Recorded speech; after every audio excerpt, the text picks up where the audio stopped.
Bismillahirrahmanirrahim. Assalamualaikum warahmatullahi wabarakatuh. Alhamdulillah, wassalatu wassalamu ala Rasulillah. Asyhadu an la ilaha illallah wahdahu la syarikalah wa asyhadu anna Muhammadan abduhu wa rasuluh la nabiyya wa rasulah ba'da. Alhamdulillah, perkenalkan nama saya Rizal Dunur Cahyo, saya dari Prodi Pendidikan Agama Islam Universitas Muhammadiyah Ponorogo. Di sini saya akan mewawancarai kepada beliau sebagai narasumber kami. Di sini saya akan mewawancarai tentang profesi guru pendidikan agama Islam. Baik, mungkin maaf Bapak bisa diperkenalkan nama biografi panjenengan. Assalamualaikum warahmatullahi wabarakatuh. Waalaikumsalam warahmatullahi wabarakatuh. Jadi nama saya Elvi Yudianto, Mas.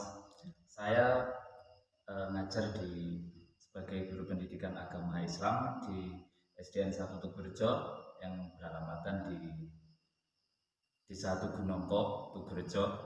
Jadi ada Tugu itu ada 1 dan 2 saja, Mas. Jadi saya yang di atasnya.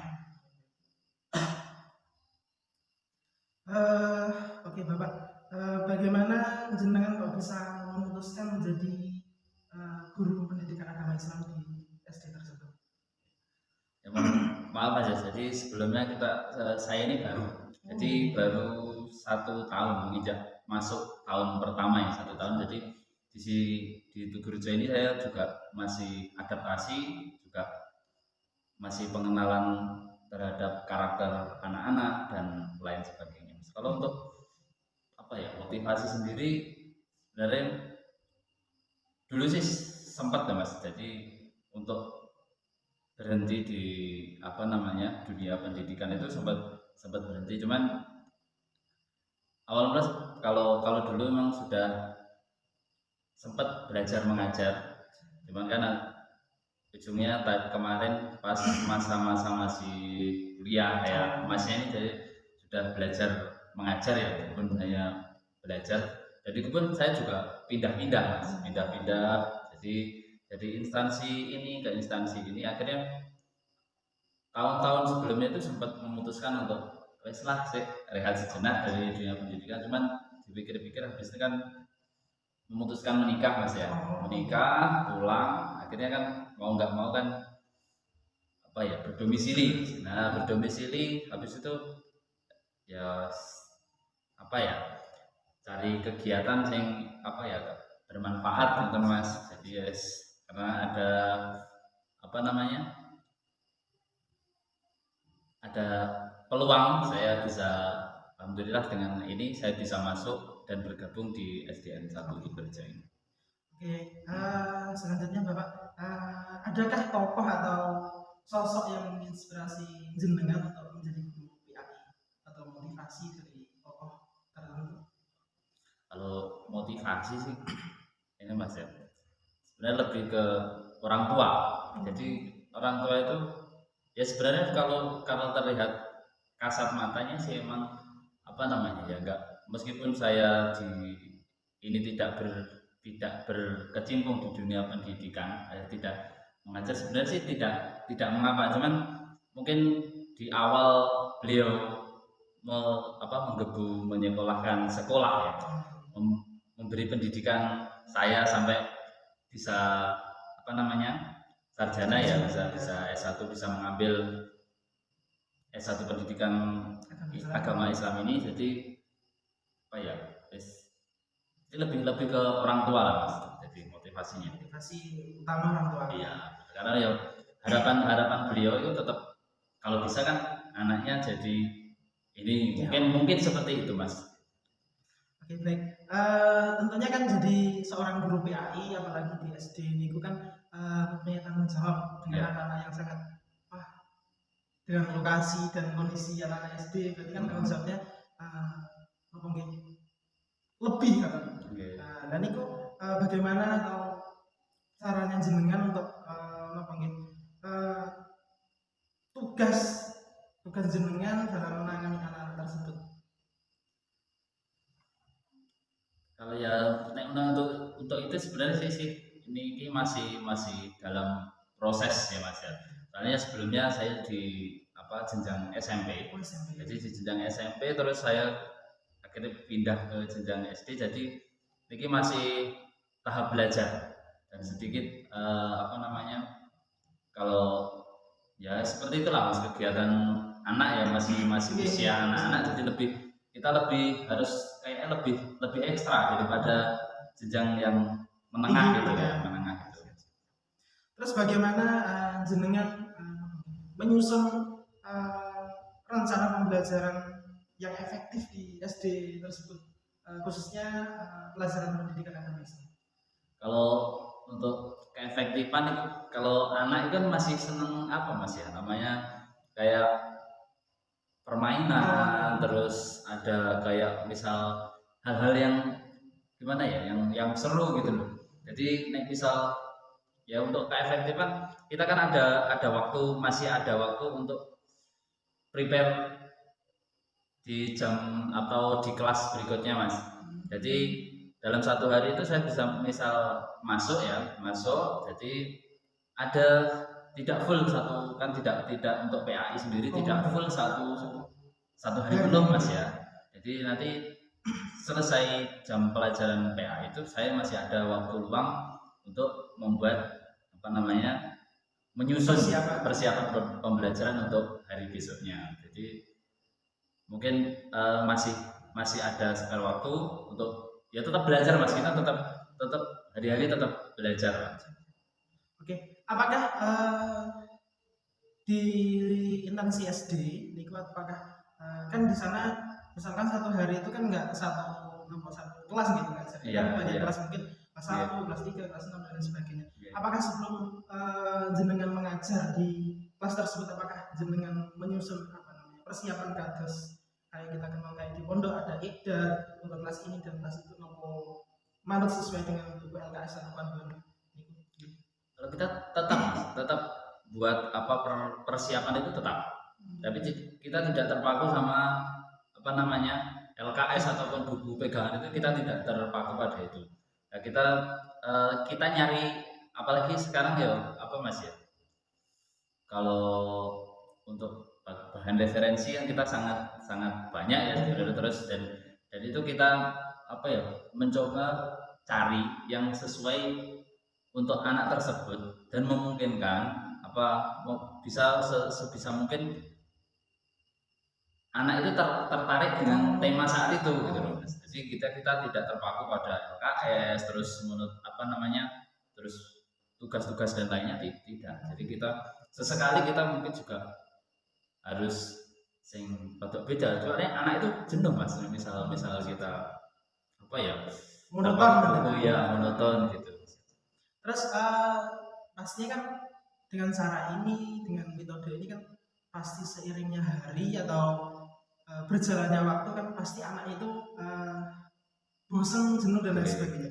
Ini jenengan untuk menghadapi itu, contohnya untuk metode apa sih jenengan terapkan? Contohnya pripun? Oh gitu. Kalau untuk metode mengantisipasi kejenuhan anak ya mas, namanya belajar itu, kalau kita pun misalnya kalau belajar itu terus harus baca, tulis, itu kan kita sendiri yang tetap juga ada kebosanan lah mas, apalagi anak gitu. Jadi untuk itu saya kira kalau saya sesekali ini mas jadi diajak nonton, kadang kan juga sesuai dengan tema pendidikan kan, juga ada sejarah ya, kita sesekali putar sejarah, terus ada semua itu pembelajaran kayaknya kalau kita cari di ini banyak banget mas. Oke, selanjutnya bagaimana jenengan berpartisipasi dalam pengembangan kurikulum PAI di instansi jenengan? Jadi bagaimana jenengan itu pripun berpartisipasi dalam pengembangan pelajaran pendidikan agama Islam khususnya? Kalau mas ya, partisipasi ya, untuk partisipasi ini ya untuk pendidikan agama sendiri ya. Kalau saya berarti jadi menyisipkan, meskipun itu kan kita masuk sebenarnya kan cuma 6 hari Mas ya, dan itu pun kalau ada 6 kelas, jadi kan otomatis satu hari itu satu kelas. Nah untuk ini jadi kita mengupayakan dalam 1 minggu itu, kalau kenanya kan cuma 1 hari Mas ya, 1 minggu 1 hari masuk di kelas 1 atau 2 itu cuma 1 hari. Nah kita mengupayakan bagaimana ada nilai-nilai keagamaan di dalam 1 minggu tersebut. Bisa mungkin kalau kita ada di pembiasaan, ada di ini, jadi yang bernilai kependidikan agamanya. Oke, tentunya kan jadi guru PAI tersebut kan banyak tantangan. Nah, selama ini jenengan berkiprah di dunia pendidikan sebagai guru pendidikan agama Islam, entah itu sebelumnya di instansi sebelumnya maupun sekarang, itu apa tantangan terbesar jenengan ketika mengajar tersebut? Kalau tantangan anak itu memang sudah apa Mas ya, resiko ya. Jadi misal bukan resiko ya Bang, apa ya, ya wes ini kan emang tantangannya emang di fase anak usia SD. Cuma kalau tantangannya lebih lagi dalam ini, saya kira apa ya, peran dukung ini. Jadi mohon maaf, orang tua kita, maksudnya masyarakat kita, jadi itu tidak semuanya notabene-nya apa ya, agamis. Mohon maaf, jadi ya kita semua beragama Islam ya, alhamdulillah lingkungan kita beragama Islam, cuman tidak semua apa namanya mendukung untuk kependidikan anak tersebut. Ada yang orang tuanya mohon maaf sudah sepuh, jadi kalau kita untuk kependidikan agamanya, kalau kita ada misal ada pembiasaan terus itu melibatkan orang tua wali, jadi kita agak kesusahan kalau ada orang tuanya yang mungkin sudah lanjut usia, dan itu banyak Mas. Jadi tidak semuanya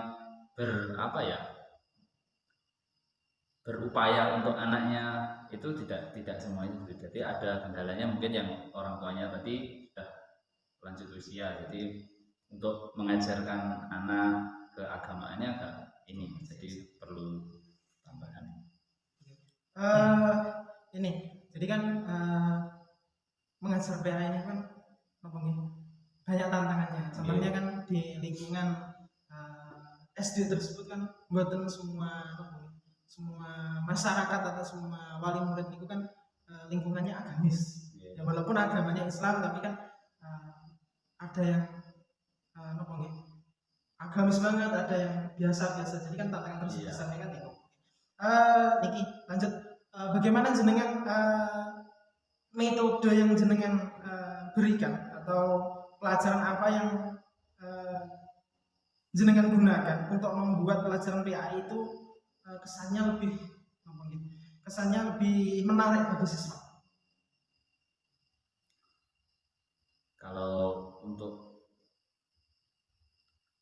itu ya gimana Mas? Metode dalam pengajarannya atau gimana nih Mas? Metode yang jenengan ajarkan itu supaya siswa itu lebih tertarik lagi pada khususnya pelajaran agama Islam itu, apakah di situ ada tujuan tertentu, kayak misalnya pada akhir tahun kita adakan lomba PAI dan lain sebagainya, atau bagaimana? Kalau kaitannya itu Mas ya, kalau untuk lomba dan lain-lain itu setiap momen. Jadi kita kan ada momen-momen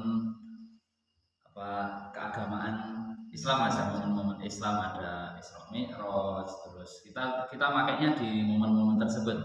Jadi kalau untuk ada momen Maulid ya Mas ya, terus yang terdekat ini Maulid ya, ada Maulid, ada Isra Mi'raj. Nah itu di situ kita gunakan sesekali, kita Mas, mengundang.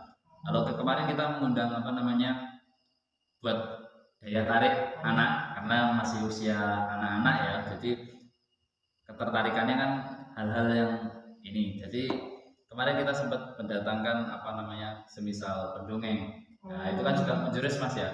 Jadi itu juga yang dibahas nanti juga pada momentum tersebut. Jadi anak-anak itu dan saya lihat kemarin antusiasnya itu ini bang, antusias banget ya. Harapannya dengan hal-hal seperti itu bisa mempunyai pendidikan agama itu punya daya tarik sendiri dan apa ya, ya bisa digemari anak tadi mas. Di era sekarang ini kan tentunya kan kita tidak lepas dari teknologi yang serba canggih. Niku menurut panjenengan niku alat teknologi atau alat modern itu sangat membantu untuk pembelajaran PAI maupun kalau saya pribadi sangat membantu mas ya, apalagi kalau apa semua kan serba canggih ya.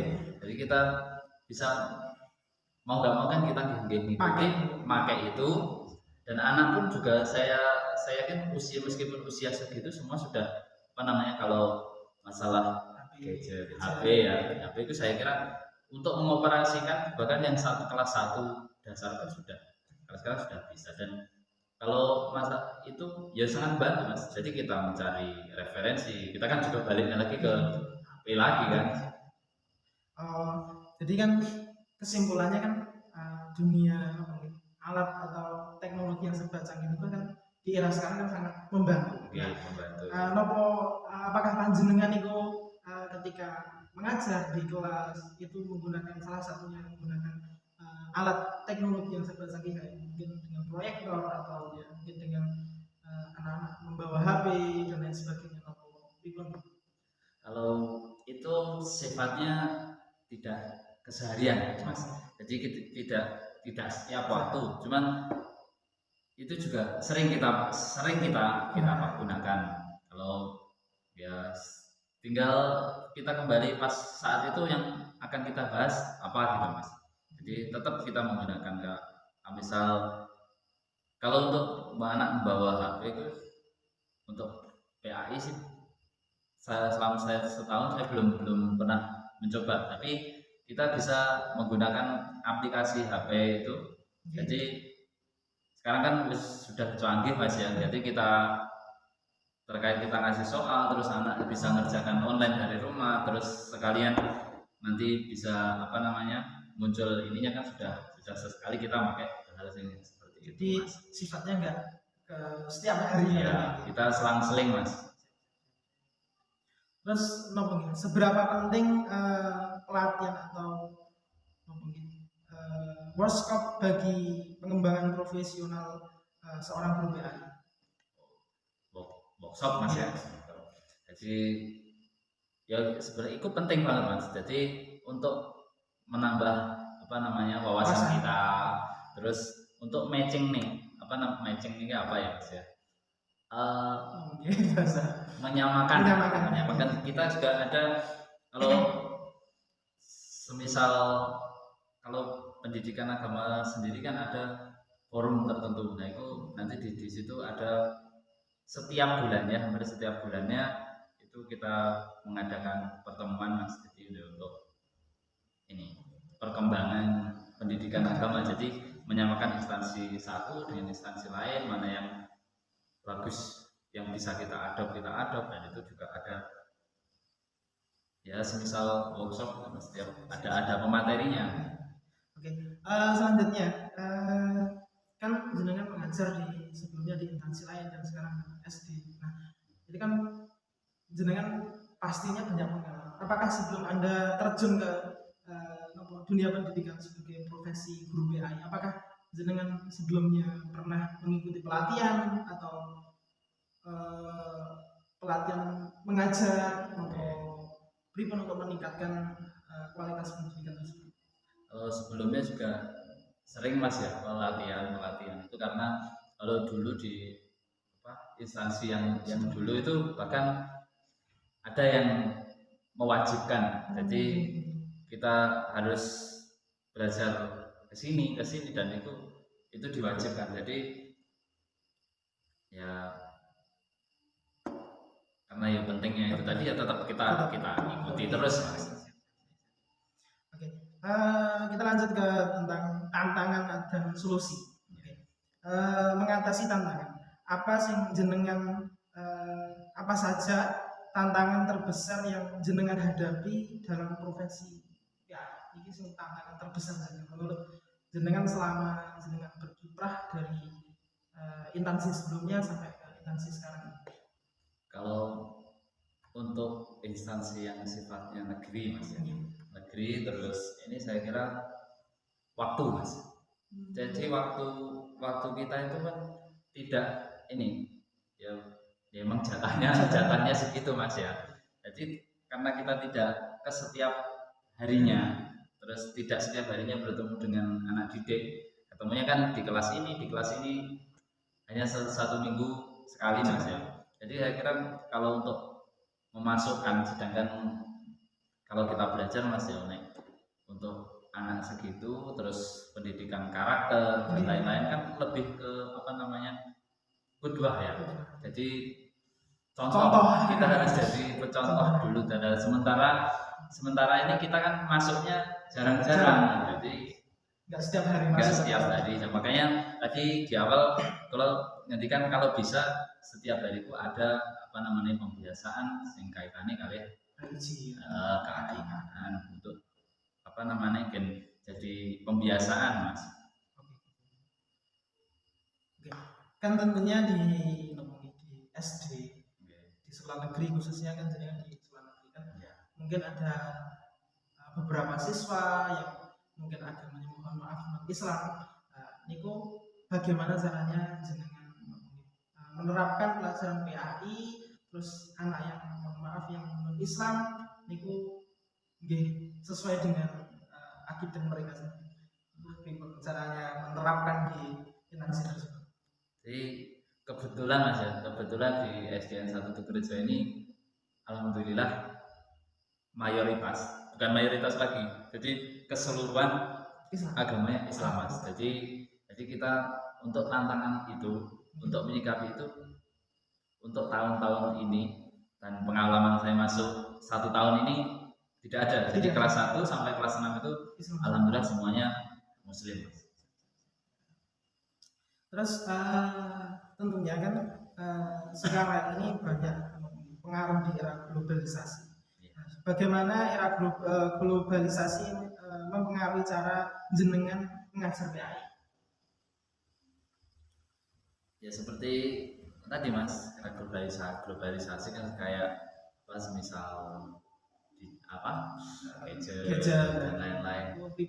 Mengantisipasi anaknya apa? Mengantisipasi anaknya. Kalau nanti banyak di SD dengan mungkin anak-anak ini kan dari lingkungan yang berbeda, mungkin dengan ada yang agamis, ada yang kurang begitu agamis, karena salah satunya terpengaruh dengan gadget kan sekarang ini sangat mempengaruhi kan. Itu bagaimana dengan mengantisipasi tersebut? Kalau untuk itu kan kaitannya di luar jam ini mas ya, di luar jam di sekolah. Jadi untuk ini PR juga mas. Jadi untuk memantau anak-anak itu juga masih belum bisa. Jadi saya kira kayak semuanya ya itu memang gak bisa dibendung mas. Terus nopo strategi atau apa strategi yang jenengan terapkan untuk tetap kreatif atau dalam proses pembelajaran pada era globalisasi efektif yang jenengan terapkan di era globalisasi?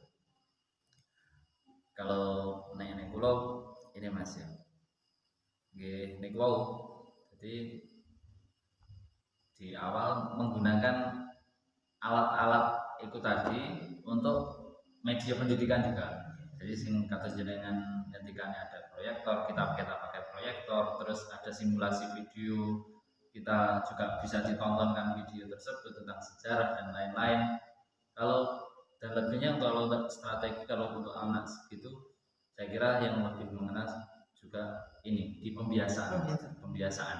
Dan itu Ya mau di awal emang berat banget mas, karena belum terbentuk ya biasanya. Tapi saya kira kalau awak EDB telaten mas, telaten mau menjadi contoh kedua kedua tadi, insya Allah ya, bisa lah anak-anak itu. Nah, tentunya kan banyak dampak entah itu negatif entah positif dari pengaruh yang begitu banyak dari mungkin dari faktor lingkungan, dari faktor teknologi, mungkin anak orang begitu bijak menggunakan media sosial dan lain sebagainya. Itu bagaimana dengan menghadapinya atau mengevaluasi tersebut? Dampak dari itu mas ya, mungkin ini ya karakter anak ya, karakter anak ya. Kita kalau kita sesekali ini mas juga, jadi tidak yang kita kasih pemahaman.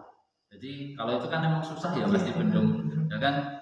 Jadi kita sesekali kita ini apa namanya, yang kita kasih pemahaman itu juga bukan anaknya saja mas. Jadi orang tua juga, orang tua wali juga kita beri datangkan, sekali kita datangkan, kita ada parenting juga. Jadi yang sifatnya mungkin itu kalau di SD kita juga masih tahunan mas. Harapannya nanti kalau parenting kan penting ya, jadi matching antara nih apa namanya wali kersane satu jalur dengan pendidikan yang di sekolah. Lanjut mas, dampaknya kan gimana nih dampaknya banyak ya, ada positifnya ada negatifnya dan sebagainya. Bisa jenengan ceritakan momen atau cerita yang menunjukkan dampak positif dari proses pembelajaran PAI terhadap siswa. Dampak positifnya pembelajaran PAI itu berikut. Kalau ini mas ya, kita mencoba apa namanya itu tadi apa namanya khutbah tadi saya tetap bolak-balik ngingetin apa namanya ngomongnya masalah khutbah ya, contoh. Karena di situ karena kalau kita contohkan itu anak lebih mengena mas, lebih mengena. Jadi semisal apa ya, kalau yang mengena itu kalau dulu itu anak mungkin sebelumnya sama ini atau acuh mas ya, kalau ketemu terus. Nah kita coba pembiasaan apa namanya, kalau ketemu kita saling sapa. Nah alhamdulillah antusias anak-anak itu ini mas banyak. Jadi sampai keluar masuk itu belum sampai pulang kan kita biasakan jabat tangan mas ya, salaman itu mengena. Tak kira itu mengena banget sampai apa namanya belum waktunya pulang. Biasanya kalau jabat tangan kan sekali mas ya, pas berangkat datang sampai apa jabat tangan, nanti pulang jabat tangan. Nah ini saking ini bolak-balik diingetin terus jadi sampai hampir setiap ketemu itu salam masuk salaman. Oke, kita lanjut ke pesan untuk calon guru PAI mas. Apa pesan yang bisa jenengan sampaikan atau saran jenengan bagi mereka, khususnya bagi saya yang ingin menjadi guru pendidikan atau guru PAI? Ini mas apa ya, kalau saran yang saya sendiri juga masih belajar masih baru ya, kira-kira nyarankan kurang pas mas ya. Jadi harapannya sih untuk guru-guru pendidikan agama itu juga apa ya, karena globalnya sekarang, eranya sekarang yang seperti ini, saya kira guru PAI itu juga butuh canggih mas dalam penggunaan apa namanya digital. Jadi digital itu bisa kita benar-benar nanti ke depan guru PAI yang baru itu juga punya gagasan yang baru, punya ide-ide baru dari ini mas, dari apa namanya, dari grup apa namanya, dari gadget, dari ini dan teknologi yang canggih ini. Menurut jenengan bagaimana cara terbaik untuk mempersiapkan diri menghadapi atau menjadi seorang budak. Iki ngomong panjenengan persiapan persiapan ya itu tadi mas.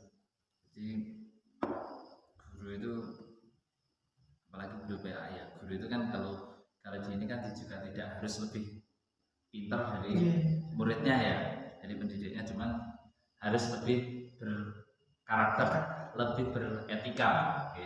Jadi apa namanya, jadi tetap mas, jadi di awal itu tetap anak usia segitu kritisnya itu kritis banget mas. Jadi